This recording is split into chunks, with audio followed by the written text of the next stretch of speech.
નમસ્કાર, આપ જોઈ રહ્યા છો યુટીસી ન્યૂઝ. ગુજરાતમાં પાછલા 4 વર્ષમાં 6 મોટી હોનારત.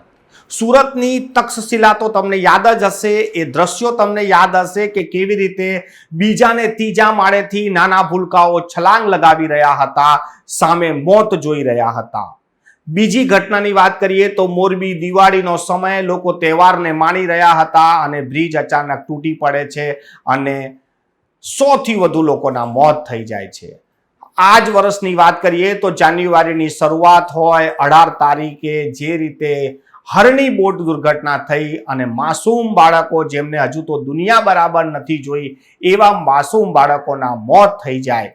આવી ઘટનાઓ બાદ હાઈકોર્ટ સુઓ મોટો દાખલ કરે છે અને હાઈકોર્ટ જે તે નગરપાલિકાને પૂછે છે કે તમારું ફાયર સેફટી ક્યાં હતું, તમે આ ઘટના પહેલા શું પગલાં ભર્યા છે તેની રિપોર્ટ આપો. આવો જ સુઓ મોટો દાખલ હવે રાજકોટની ઘટનામાં પણ હાઈકોર્ટે કર્યો છે. પરંતુ આ સુઓ મોટો દાખલ કરવાની જરૂરત કેમ પડે છે?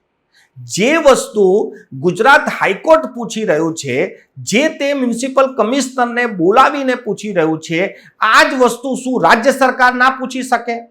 આ રાજ્ય સરકારના ગૃહમંત્રી ના પૂછી શકે કે કમિશનર સાહેબ તમે શું કરી રહ્યા હતા જ્યારે આટલું મોટું ગેમ ઝોન ચાલી રહ્યું હતું? આવો સવાલ ગૃહમંત્રી કેમ નથી પૂછી શકતા?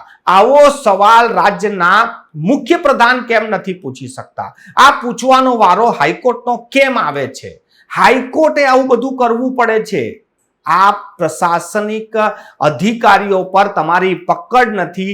રાજ્ય સરકાર શું કરી રહી છે? રાજ્યના મુખ્ય પ્રધાન શું કરી રહ્યા છે? રાજ્યના ગૃહ પ્રધાન શું કરી રહ્યા છે? આ તમામ સવાલો હવે લોકો પૂછી રહ્યા છે કે તમામ વસ્તુઓમાં જ્યારે હાઈકોર્ટે જ સુઓ મોટો લેવો પડે, હાઈકોર્ટ ઝાટકણી કાઢી રહ્યું છે, હાઈકોર્ટ ગંભીર સવાલ ઉઠાવી રહ્યું છે કે આટલી મોટી વસ્તુઓ વગર પરવાનગીએ ચાલી રહી હતી, આ કેવી રીતે શક્ય છે? ત્યારે રાજકોટના પોલીસ કમિશનર હોય કે રાજકોટના મ્યુનિસિપલ કમિશનર હોય, રાજકોટના કલેક્ટર હોય, રાજકોટનું ફાયર વિભાગ હોય, આ તમામને હવે સવાલ પૂછવામાં આવી રહ્યા છે. આજે તો હાઈકોર્ટે સ્પષ્ટ કહી દીધું કે અમે તો સસ્પેન્ડ કરવાના હતા મ્યુનિસિપલ કમિશનરને. આપ કલ્પના તો કરો, આ જ વાત મુખ્ય પ્રધાન કેમ ના કરી શકે? ત્યાં મુખ્ય પ્રધાન ગયા હતા, પરિસ્થિતિ જોઈ હશે, તેમને પણ લોકોને પૂછ્યું હશે, તેમના પણ કોઈ આંતરિક વ્યક્તિઓ ત્યાં હશે, એમને જ પૂછી લેવું જોઈતું હતું. આ જ વસ્તુ જો ગૃહ પ્રધાન પોતાના ઇન્ટરવ્યુમાં બોલી ગયા હોત કે અમે આવા એક્શન લેવાના છે, તો સાહેબ વાત કઈ અલગ હોય. પરંતુ અહીંયા તો અધિકારીઓ માત્ર તપાસ કમિટી નિમે છે, એસઆઈટી બનાવે છે, હાઈકોર્ટ તાત્કાલિકમાં નિર્ણય લઈ લે છે. હાઈકોર્ટને દેખાય છે કે ક્યાં ખોટું થઈ રહ્યું છે, તો સાહેબ ત્યાંના ધારાસભ્યો, સાંસદોને નથી દેખાતું કે ક્યાં ખોટું થઈ રહ્યું છે? તેઓ પણ રાજ્ય સરકારને રિપોર્ટ કરી શકે છે કે સાહેબ આ અહીંયા ખોટું થયું છે.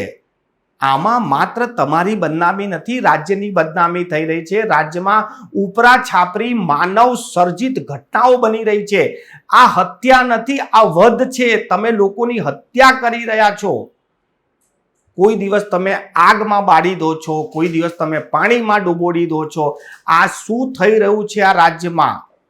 4 વર્ષમાં 6 મોટી ઘટના, 200 થી વધુ લોકોના મોત. આ 200 લોકો તો એવા છે જે મરી ગયા છે, પરંતુ તેની સાથે જોડાયેલો પરિવારની સંખ્યા ગણો સાહેબ કે કેટલી થાય છે.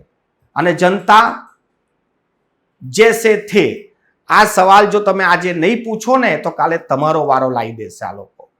આપ સવાલ પૂછવાનું રાખો કે ભાઈ આવું કેમ થઈ રહ્યું છે અને રોકવા માટે તમે શું કરી રહ્યા છો? માત્ર કમિટીને જાંચ કમિટી બનાવવાથી કંઈ નહીં થાય. આજે પણ હરણી બોટ કાંડમાં જે પીડિતો છે, જેમના માસૂમ ભૂલકાઓના મોત થયા છે, તેઓ આજે પણ ન્યાય માંગી રહ્યા છે. રાજકોટના એક મૃતકના પરિવારે તો કહી દીધું છે કે જો આરોપીને જામીન મળશે તો તેને મારી નાખશે. આ નોબત આવી ગઈ છે. હવે ના હાઈકોર્ટને કે ના મૃતકના પરિવારને સરકારી સિસ્ટમ પરથી ભરોસો ઉઠી ગયો છે. સાહેબ, સરકારી સિસ્ટમ પરથી ભરોસો ઉઠી ગયો છે. આપ કલ્પના તો કરો કે લોકો હવે પોતે જ ન્યાય કરવાની વાત કરી રહ્યા છે. આ પરિસ્થિતિ રાજ્યમાં હવે સર્જાઈ ગઈ છે. લોકોએ બોલવું પડશે, પરંતુ લોકોએ હવે પૂછવાનું બંધ કરી દીધું છે. જવાબ આપનારાઓ આપોઆપ બંધ થઈ ગયા છે. ઘટના બને એટલે સ્થળની મુલાકાત લેવાની, સ્થળ મુલાકાત બાદ એક કમિટી બેસાડી દેવાની આટલાથી જ પૂરું થઈ જાય છે. તક્ષશિલામાં કોને ન્યાય મળી ગયો? વડોદરા હરણી બોટકાંડમાં કોને ન્યાય મળી ગયો? મોરબીના આરોપીને જમાનત મળી ગઈ છે. આપ વિચાર કરો, રાજકોટની ઘટનામાં શું થશે? થોડા દિવસ જશે ને લોકો ભૂલી જશે. આપણે આગામી ઘટના ના બને તેના માટે અત્યારથી જ તૈયારી કરવી પડશે.